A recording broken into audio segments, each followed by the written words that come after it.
वाइनर news के साथ मैं हूं रुबा बख्श। सबसे पहले न्यूज हेडलाइंस। एएसआई आसिफ हेडमॉरर गिजरी ने लूटमार का बाजार गर्म कर दिया। लोगों को नाजायज हिरासत में लेकर ब्लैकमेल करना उसका वतीरा बन गया। एएसआई आसिफ हेडमॉरर गिजरी ने लूटमार का बाजार गर्म कर दिया। लोगों की जामा तलाशी लेकर बाद में हड़प करने लगा। एएसआई मोहम्मद आसिफ और उसका प्राइवेट बेटर सोनू लोगों पर नाजायज मुकदमात बनाने लगे। तफसील के मुताबिक जिला उमरकोट के रिहायशी एक गरीब ड्राइवर ने वजीर आला सिंध मुराद अली शाह, आईजी सिंध मुश्ताक अहमद मेहर, एडिशनल आईजी कराची इमरान याकूब मिन्हास, डीआईजी साउथ शर्जील खरल को हुसूल इंसाफ के लिए अपील की और कहा कि चंद दिन पहले मैं गिजरी पुलिस स्टेशन की हुदूद से गुजर रहा था कि एक पुलिस वर्दी में और एक बगैर वर्दी में दो अशखास ने मुझे रोका। मेरी तलाशी लेने पर मुझे कहा कि तुम मशकूक लगते हो, पुलिस स्टेशन चलो। मैंने जाने से मना किया तो उन्होंने कहा हमारे साथ कोई लेन देन करो, जिससे मैंने इनकार किया तो वो तैश में आ गए और मुझे जबरदस्ती गिजरी पुलिस स्टेशन ले गए, जिसमें से एक का नाम सोनू है। सामने आने पर पहचान सकता हूँ। फिर वो मुझे गिजरी पुलिस स्टेशन ले गए। वहाँ पर मौजूद एएसआई मोहम्मद आसिफ हेडमॉरर ने मेरी जामा तलाशी ली।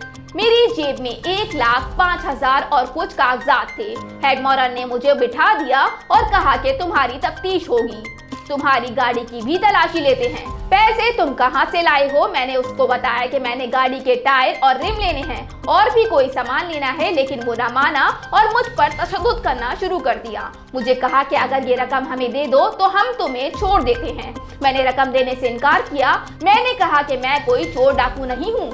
एएसआई आसिफ ने कहा कि ये रकम छोड़ दो, हम तुम्हें छोड़ देंगे। मैंने रकम देने से इनकार किया। एएसआई आसिफ तैश में आ गया और मुझे मारना शुरू कर दिया। पुलिस स्टेशन में मौजूद कुछ लोगों के साथ मुझे भी बिठा दिया। बाद में मालूम हुआ कि उन्होंने मुझ पर एक झूठी एफआईआर कर दी है। बाद में मुझे लॉकअप कर दिया। बाद जमानत में दोबारा पुलिस स्टेशन गया और हेडमॉरर से अपनी रकम का मुतालबा किया। हेडमॉरर ने मुझे कहा कि तुम्हें मुकदमे में बंद किया था, तू अभी तक पैसे मांगने से बाज नहीं आ रहा। मैं तुम्हें ऐसे मुकदमे में फंसाऊंगा कि सारी जिंदगी एड़ियां रगड़कर जेल में मर जाओगे। और कहा कि भाग जाओ यहाँ से, कभी थाने में ना आना, तुम्हारी रकम ऊपर चली गई है। और मुझे मारने की धमकियां दी और मुख्तलिफ मुकदमात में फंसाने की धमकियां दी। इसके बाद उसने एक प्राइवेट आदमी जिसका नाम सोनू है मेरे पीछे लगा दिया और उसने मुझे थप्पड़ भी मारे और थाने से बाहर निकाल दिया। जनाबे वाला, मेरी अफसरान वाला से अपील है कि हेडमॉरर ने मेरे साथ ज्यादती की है, मुझे सारी रात जिस बेजा में रखा है, मुझ पर झूठी एफआईआर दर्ज की है, मेरे 1,05,000 रुपए हथियाए हैं। इसके खिलाफ सख्त तरीन कार्रवाई की जाए। हेडमॉरर के खिलाफ इख्तियारात के नाजायज इस्तेमाल के मुकदमा दर्ज करने और रकम हथियाने के खिलाफ मुकदमा दर्ज किया जाए और मेरी जामा तलाशी वापस दिलाई जाए। भिखारी खवातीन पर तशद्दुद, 5 दुकानदार जेल से रिहा। भिखारी खवातीन पर तशद्दुद और वायरल वीडियो केस में मुकामी अदालत से गिरफ्तार 5 मुलजिमान की जमानतें मंजूर होने के बाद उन्हें जेल से रिहा कर दिया गया। तफसीलात के मुताबिक भिखारी खवातीन पर तशद्दुद और नाजेबा वीडियो वायरल केस में जमानतें मंजूर होने पर 5 गिरफ्तार दुकान डिस्ट्रिक्ट जेल से रिहा हो गए। मुलजिमान में सद्दाम, यूसुफ, फैसल, जहीर और फकीर मोहम्मद शामिल हैं। आज मुकामी अदालत ने उनकी जमानतें मंजूर कर ली थीं और मुकदमे से दिफा 354A भी खत्म कर दी है। कबले अज़ा मुलजिमान के वकील लतीफ ताहिर ने अदालत में दलाइल पेश किए, जिसके बाद एडिशनल सेशन जज इरफान हैदर ने जमानतें मंजूर करते हुए मचल के जमा कराने का हुक्म दे दिया। गिरफ्तार दुकानदारों ने कहा कि हम बेकसूर हैं। सीसीटीवी फुटेज भी सामने आ गई है। इन 2 माह के दौरान हम ताजरों का बहुत नुकसान हुआ है। खवातीन तो चोरी करने आई थी, हमें इंसाफ दिया जाए। दुकानदारों का कहना था कि इन खवातीन के पीछे भी कोई गिरोह काम कर रहा है। दुआ है कि आइंदा किसी ताजिर के साथ ऐसा ना हो। वाज़ेह रहे कि मुलजिमान के खिलाफ थाना मिल्लत टाउन में मुकदमा दर्ज है। लाहौर अपोजिशन लीडर शहबाज शरीफ ने ट्रांसपेरेंसी इंटरनेशनल करप्शन इंडेक्स में तंजीली पर वजीर आज़म इमरान खान से इस्तीफे का मुतालबा कर दिया। तफसीलात के मुताबिक सदर मुस्लिम लीग नून और अपोजिशन लीडर शहबाज शरीफ की जानिब से बयान में कहा गया है कि ट्रांसपेरेंसी इंटरनेशनल ने दूसरी बार गवाही दी, हुकूमत करप्ट है, आलमी इदारे की रिपोर्ट फर्ज जुर्म है। शहबाज शरीफ का कहना था कि करप्ट हुक्मरान इस्तीफा दें, मुल्क उनकी लूट मार का मुतहम्मिल नहीं हो सकता। इमरान न्याजी दौर में पाकिस्तान करप्शन में तेजी से तरक्की कर रहा है। ट्रांसपेरेंसी इंटरनेशनल करप्शन इंडेक्स में पाकिस्तान 16 दर्जे नीचे चला गया। करप्शन इंडेक्स में पाकिस्तान का 16 दर्जे नीचे जाना अफसोसनाक है। सदर मुस्लिम लीग नून ने कहा कि करप्शन इंडेक्स रिपोर्ट पर दुख है। आलमी सतह पर मुल्क की बदनामी हुई। नवाज शरीफ की ईमानदार अहल क़यादत में करप्शन में कमी आई थी। नून लीग दौर में करप्शन इंडेक्स में रैंकिंग 23 दर्जे बेहतर हुई थी, लेकिन अफसोस मौजूदा करप्ट टोले ने सारी मेहनत जाया कर दी। अपोजिशन लीडर का कहना था कि नून लीग दौर में रैंकिंग बेहतर होने से पाकिस्तान की इज्जत में इजाफा हुआ था। करप्शन का शोर मचाने वालों की हर रोज चोरियां पकड़ी जा रही हैं। दूसरे पर बेबुनियाद इल्जामात लगाने वालों को आलमी इदारे करप्ट करार दे रहे हैं।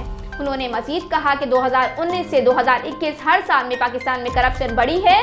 मुस्लिम लीग नून के दौर में हर साल करप्शन में कमी वाक़ई हुई। वजीर आजम और उसकी टीम ईमानदार हो तो उसका असर नीचे नजर आता है। ट्रांसपेरेंसी इंटरनेशनल की रिपोर्ट इस उम्र का वाज़ेह सबूत है। कभी ऐसा नहीं हुआ कि पाकिस्तान करप्शन में 14 ममालिक से नीचे चला गया हो।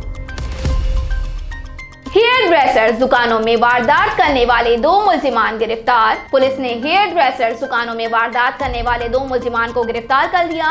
मुल्जिमान को लियारी के इलाके चाकीवाड़ा से गिरफ्तार किया गया। तफसीलात के मुताबिक कराची में हेयर ड्रेसर दुकानों में वारदात करने वाले डकैत गिरोह के 2 कारिंदों को गिरफ्तार कर लिया गया। पुलिस ने दोनों मुल्जिमान को गुज़िश्ता रोज चाकीवाड़ा से गिरफ्तार किया। दोनों मुल्जिम मोहम्मद काशिफ और मोहम्मद आसिफ ने तफ्तीश के दौरान अहम इंकशाफात किए, जबकि पुलिस ने गिरफ्तार मुल्जिमान की वारदातों की मुतादिद फुटेजेस हासिल कर ली। इब्तदाई तफ्तीश के दौरान मुल्जिमान ने इस बात की तस्दीक की कि उन्होंने गार्डन में हजामों की 3 खारादर में 2 दुकानों को लूटा, जबकि सदर में बैटरीज और टायर की दुकानों को भी लूटने में मुलव्विस है। पुलिस का कहना है कि मुल्जिमान हेयर ड्रेसर्स की दुकानों को ज्यादा पैसों की लालच में लूटा करते थे। मुश्तबा अफराद ने बताया कि उनके लिए न सिर्फ कैश काउंटर से पैसे छीनना आसान था, बल्कि सैलून में मौजूद ग्राहकों को उनके सामान से भी महरूम कर देते थे। ख्याल रही कराची में हेयर सैलून में डकैती की वारदातें पहले भी रिपोर्ट हो चुकी हैं और हाल ही में ऐसे ही एक वाक़ये में कराची के इलाके फेडरल बी एरिया में हजाम की दुकान पर डकैती की मुज़ाहमत पर एक राहगीर को गोली मारकर हलाक कर दिया गया, जबकि एक पुलिस एहलकार जख्मी भी हुआ था। रोज़नामा मेरा मुल्क कराची, लाहौर, सरगोदा, इस्लामाबाद से बैक वक्त शाये होने वाला बड़ा अखबार पाकिस्तान के तमाम छोटे बड़े शहरों और तमाम न्यूज़पेपर स्टॉल पर दस्तयाब। आप आज ही पढ़ें रोज़नामा मेरा मुल्क। अमरीकी जंगी जहाज जनूबी चीन के समंदर में गिरकर तबाह। जनूबी चीन के समंदर में जंगी मशकों के दौरान एक अमरीकी फायर जेट गिरकर तबाह हो गया। हादसे में 7 फौजी जख्मी हो गए हैं। तफसीलात के मुताबिक अमरीकी बहरिया ने कहा है कि कम से कम 7 अमरीकी एहलकार एक जौहरी ताकत से चलने वाले बहीरा जनूबी चीन में सफर करते हैं। अमरीकी बहरी जहाज के अर्शे पर लड़ाका तैयारे के लैंडिंग हादसे के नतीजे में जख्मी हो गए हैं। पीर को जारी करदा बयान में यूएस पैसिफिक फ्लाइट कमांड ने कहा कि F-35C लाइटनिंग 2 जेट मामूल की फ्लाइट ऑपरेशन पर था जब USS कोरल वंस के अर्शे पर हादसा रोनुमा हुआ। मंगल को अमरीकी फौज ने बताया कि नेवी का तैयारा अर्शे पर उतरते हुए तबाह हुआ। ताहम पायलट को एक फौजी हेलीकॉप्टर की मदद से बाहिफाजत निकाल लिया गया। अमेरिका के 7वें बेड़े के तर्जुमान लेफ्टिनेंट मार्क लॉन्गफोर्ड ने बताया कि जख्मियों में से 4 को बहरी जहाज पर ही तिब्बी इमदाद दी गई, जबकि 3 को फिलिपाइन के दारुल हुकूमत मनीला के फौजी अस्पताल मुंतकिल किया गया, जहां अब उनकी हालत बेहतर बताई जाती है। मार्क लॉन्गफोर्ड ने बताया कि इस हादसे की तफसीलात की अभी तस्दीक की जा रही है, जिसमें करोड़ों डॉलर मालियत का जंगी जहाज तबाह हो गया। उनका कहना था कि समंदर में गिरने वाले जहाज को निकालने के लिए अभी काम जारी है और मामले की इंक्वायरी हो रही है। शुमाली अफ्रीकी मुल्क अलजायर के सहराए कुबरा ने ताहत निगाह बर्फ की चादर तान ली है। गुज़िश्ता 40 साल में ये मंजर 5वीं मरतबा रिकॉर्ड किया जा रहा है। बैनुल अक़वामी मीडिया रिपोर्ट के मुताबिक अलजायरी फोटोग्राफर करीम पोस्ताता ने इंस्टाग्राम पर सहराए कुबरा के इलाके एनुल सफरा की तस्वीर शेयर की है। सहराए कुबरा इंतहाई गर्म इलाका है जो कमोबेश 11 अफ्रीकी ममालिक में लगता है, जिनमें अलजायर, लीबिया, मिस्र, मारितानिया, मराकेश और दीगर शामिल हैं। ये दुनिया का सख्त तरीन और दुश्वार गुजार इलाका माना जाता है, जहां दर्जे हरारत 50 सेंटीग्रेड से तजावुज कर जाता है। ताहम सहराए कुबरा में इन दिनों दर्जे हरारत -2 रिकॉर्ड किया गया है, जिसकी वजह से रेत पर बर्फ की तह जम गई है। गूगल और फेसबुक को अब कानून के दायरे में आना होगा। यूरोपीय पार्लियामेंट की अक्सरियत ने अमेरिकी टेक्नोलॉजी कंपनी की जानिब से इश्तिहारात के लिए सार्फिन की ट्रैकिंग के खिलाफ कानून के हक में वोट दे दिए हैं। बैन अक़वामी मीडिया रिपोर्ट के मुताबिक यूरोपीय पार्लियामेंट ने डिजिटल सर्विसेज एक्ट के हक में अक्सरियत के साथ वोट दे दिए हैं। इस कानून की मंजूरी से अमेरिका की फेसबुक, अमेज़न और गूगल जैसे बड़े टेक्नोलॉजी जॉइंट्स के लिए मुश्किलात में इजाफा हो जाएगा। रिपोर्ट में बताया गया है कि यूरोपीय यूनियन पार्लियामेंट में ट्रैकिंग एक्ट के गिर्द शिकंजा सख्त करने वाले कानून DSA के हक में 530 और मुखालफत में 78 वोट पड़े, जबकि 80 अरकान ने रायशुमारी से अज्तनाब किया। ये ऑनलाइन प्लेटफॉर्म्स हमारे लिए नए मौक़ों के साथ रोजमर्रा की जिंदगी का अहम हिस्सा भी बन गए हैं, लेकिन उनसे खतरात भी लाहिक है। नया कानून बनाने का मकसद इन खतरात में कमी लाना है। आईफोन 13 के सार्फिन नई मुश्किलात का शिकार। आईफोन 13 की सीरीज में कुछ ऐसे मसाइल सामने आने का इंकशाफ हुआ है जिनकी वजह से स्क्रीन अर्गवानी रंग की हो जाती है।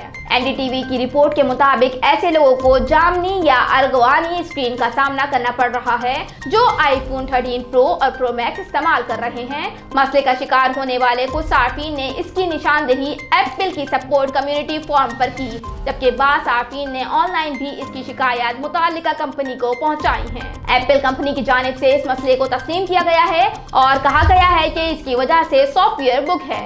एक सारिफ की जानिब से जब ये कहा गया है कि उनके पास आईफोन 13 प्रो है जिसकी स्क्रीन कभी चंद सेकंड के लिए अर्गवानी रंगत इख्तियार कर जाती है, तो उनका फोन तब्दील किया गया, ताहम इसके बाद इसी अर्गवानी स्क्रीन के हवाले से पे दर पे मुश्किलात का सामना है। रिपोर्ट के मुताबिक कस्टमर एग्जीक्यूटिव ने सार्फिन को हिदायत की कि जदीद तरीन अपडेट इंस्टॉल करें जो डेटा की बुकिंग आपके बाद दस्तयाब होगी। इसके बाद इंस्टॉल की जाने वाली तमाम ऐप्स को अपडेट करें और ऐप्स विजन और iOS के दरमियान अदम मुताबिकत को खत्म करें। इसकी वजह से ये मसला होता है। पानी से बिजली बनाने वाला जनरेटर तैयार। जापानी शहरी ने बिजली की कमी दूर करने के लिए एक ऐसा छोटा जनरेटर तैयार किया है जिससे न सिर्फ घर बल्कि मोहल्ले भर के लिए पानी से बिजली बनाई जा सकती है। दुनिया बिलखुसूस हमारा मुल्क तवानाई का बहरान से दो चार है। खास तौर पर बिजली की किल्लत ने तो हर शहरी की जिंदगी अजीरन की हुई है। ऐसे में अगर आपको ऐसा जादुई आला मिल जाए जो कि आपकी परेशानी बगैर किसी खास मुशक्कत के हल कर दे, तो उससे बेहतर क्या हो सकता है। तो जान ले कि जापान में एक शहरी ने ऐसा छोटा जनरेटर तैयार किया है जो देखने में तो शायद आपको वाटर प्रोटेक्शन प्लांट का हिस्सा लगे, लेकिन अपनी नौयत का ये जनरेटर अब आपको घर में ही पानी से बिजली बनाकर देगा। इस जनरेटर का वजन तो 18 किलोग्राम है, लेकिन इससे न सिर्फ आप अपने घर बल्कि मोहल्ले भर के लिए बिजली बना सकते हैं। लेकिन ये जनरेटर मार्केट में फरोख्त के लिए कब आएगा और पाकिस्तान में कब दस्तयाब होगा, इस बारे में ताहाल कुछ वाज़ेह नहीं है। लेकिन इतना जरूर है कि इस एजाज से वो इलाके जो बिजली जैसी नेमत से महरूम है, वहाँ उम्मीद की किरण जरूर जागी होगी। हेडलाइंस आपने मुलाहिजा की। न्यूज़ स्टूडियो में फिलवक्त इतना ही। मजीद खबरों और अपडेट्स के लिए देखते रहिए INN न्यूज़।